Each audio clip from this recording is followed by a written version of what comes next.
Madhya Pradesh Congress committee भूतपूर्व सैनिक विभाग के अध्यक्ष मेजर जनरल श्याम श्रीवास्तव की पत्रकार वार्ता। अप्रैल 2022 में भारत सरकार द्वारा अनुमोदित और सितंबर 2022 से लागू अग्निपथ योजना भारतीय सशस्त्र बलों, अग्निवीरों और देश की सुरक्षा की दृष्टि से बिल्कुल विपरीत है। भारत सरकार की योजना भारतीय सशस्त्र सेनाओं की मूल अवधारणा, रूपरेखा, भूमिका और परंपराओं के खिलाफ होकर देश हित में नहीं।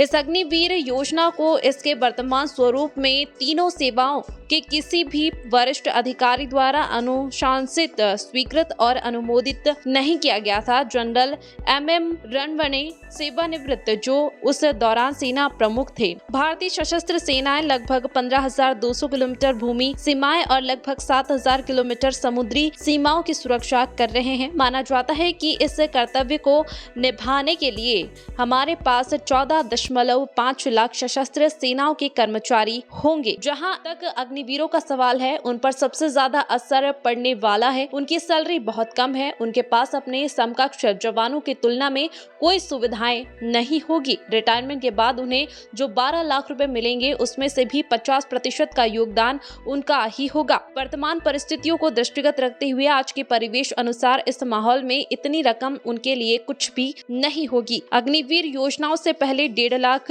युवक जो सशस्त्र सेनाओं के लिए चयनित हो गए थे, उन्हें भी अब तक नियुक्ति पत्र नहीं दिए गए और वे सभी आज तक बेरोजगारी का दंश झेल रहे हैं। सरकार यह योजना बनाकर आग से खेल रही है। हमारे पास अभी भी कुछ समय है। मैं भारत सरकार से आग्रह करूंगा कि युवाओं के हितों पर कुठाराघात करने वाले इस अग्निवीर योजना को तुरंत वापस लेना चाहिए और जो युवा इस योजना में शामिल चयनित हो चुके हैं, उन सभी अग्निवीरों को स्थायी किया जाना चाहिए। साथ ही उन्हें अन्य PBOR की तरह भारतीय सशस्त्र बलों का हिस्सा बनाया जाना चाहिए।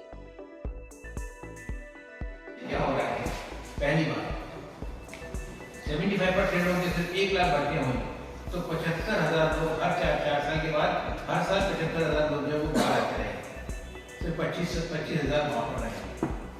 इसका पहला डिसएडवांटेज 10-12 साल के बाद में हमारी जो फौज है, हमारी जो आर्म फोर्सेज हैं, उसके अंदर जो मान लीजिए जैसे 14 लाख आदमी हमारी है, तो 14 लाख में से सिर्फ 25% यानी 3.5 लाख जो है वो परमानेंट रहेगी और बाकी जितनी भी है 10.5 लाख वो जो है वो 4 साल वाली रहेगी। ना 4 साल के अंदर ना तो उनकी प्रॉपर ट्रेनिंग हो सकती है, ना उन्हें प्रॉपर सिखाया जा सकता है, यूनिट का एक्सपीरियंस कराया जा सकता है। और उसके बाद आज हमारी जो आर्म फोर्सेज हैं वो टेक्निकली बहुत स्ट्रांग हो गई, तो उसके अंदर उनको भी फिर दोबारा बताना, हथियारों को, वेपन सिस्टम को पूरी ढंग से यूज करना बहुत मुश्किल हो जाएगा। NTV टाइम, जनता की बात जनता के साथ।